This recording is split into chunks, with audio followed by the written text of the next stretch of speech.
Hello friends, welcome back to my channel. ఈరోజు ఒక మంచి డెలిషియస్ స్వీట్ రెసిపీ తోటి మీ ముందుకు వచ్చాను. అదే రవ కేసరి సూజీ హల్వా. ఈ రవ కేసరి చాలా సింపుల్గా అందరం మామూలుగా రెగ్యులర్గా ఇంట్లో చేసుకుంటూనే ఉంటాం కదా. సో దీనిలో ఒక చిన్న టెక్నిక్ వాడడం ద్వారా మనము దీన్ని చాలా సాఫ్ట్ అండ్ స్వీట్గా ఎలా తయారు చేయాలో నేను మీకు ఈరోజు చేసి చూపిస్తాను. మామూలుగా మనం కొన్నిసార్లు రవ కేసరి చూస్తుంటాం కదా, కొన్ని దగ్గర కొద్దిగా గట్టిగా అలా పొడి పొడిగా ఉంటుంది కదా. అలా కాకుండా నోట్లో వేసుకుంటే కరిగిపోయేలాగా సాఫ్ట్గా ఎలా చేయాలో ఈరోజు నేను మీకు ఒక చిన్న టెక్నిక్ ద్వారా చేసి చూపిస్తాను. ఈ వీడియో కనుక మీకు నచ్చినట్లయితే లైక్ చేయండి, షేర్ చేయండి, సబ్స్క్రైబ్ చేయండి. అలాగే ఇప్పటికే సబ్స్క్రైబ్ చేసిన వాళ్ళు నా కొత్త వీడియో నోటిఫికేషన్ కోసం బెల్ ఐకాన్ ప్రెస్ చేయండి. ఇప్పుడు సూజీ హల్వా రవ కేసరి తయారీ విధానం చూద్దామా. ముందుగా స్టవ్ మీద ఒక ప్యాన్లో 2 స్పూన్లు నెయ్యి హీట్ చేసుకున్నాను. ఇందులో ఇప్పుడు జీడిపప్పు కిస్మిస్ వేసి వేయించుకుంటున్నాను.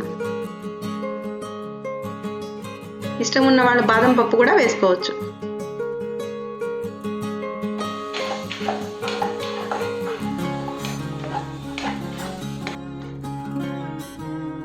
డ్రై ఫ్రూట్స్ వేగిపోయినాయి. ఇప్పుడు వీటిని ఒక కప్లోకి తీసుకుంటున్నాను.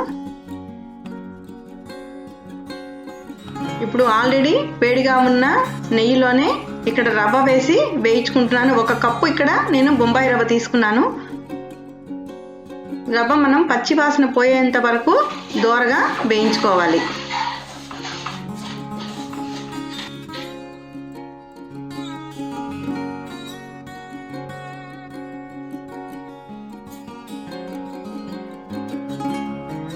రవ్వ వేగిపోయింది. ఇప్పుడు రవ్వను కూడా 1 కప్పులోకి తీసుకుంటున్నాను.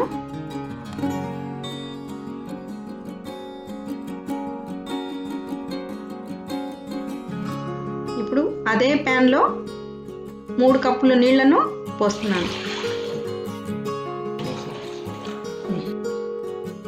1 కప్పు రవ్వకి 3 కప్పుల నీళ్లు వేసుకుంటే రవ్వ కేసరి బాగా మెత్తగా వస్తుంది. ఇందులో కొంచెం ఫుడ్ కలర్ నీళ్ళలో కలిపి యాడ్ చేస్తున్నాను. ఇది ఆప్షనల్ మాత్రమే, ఇష్టం లేకపోతే వేసుకోనక్కర్లేదు. నీళ్లు తెల్లుతూ ఉన్నాయి. ఇప్పుడు ఇందులో మనం వేయించి ఉంచుకున్న రవ్వని నెమ్మదిగా ఇలా చల్లుతున్నట్టుగా వేసి కలుపుకోవాలి. అప్పుడైతేనే మనకి ఉండలు కట్టకుండా బాగా వస్తుంది.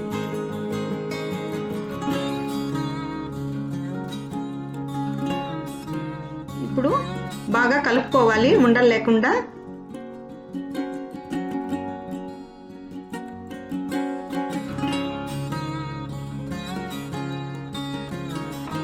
ఇలా కొంచెం దగ్గరగా వచ్చినప్పుడు పంచదార వేసుకోవాలి.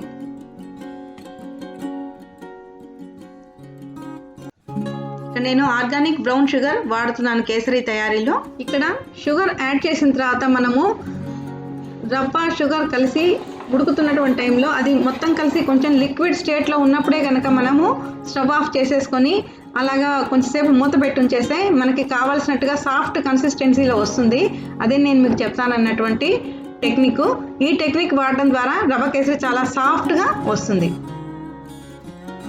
సిద్ధమైపోయింది కేసరి. ఇప్పుడు ఇందులో 1/2 స్పూన్ ఎలాచీ పొడి వేశాను.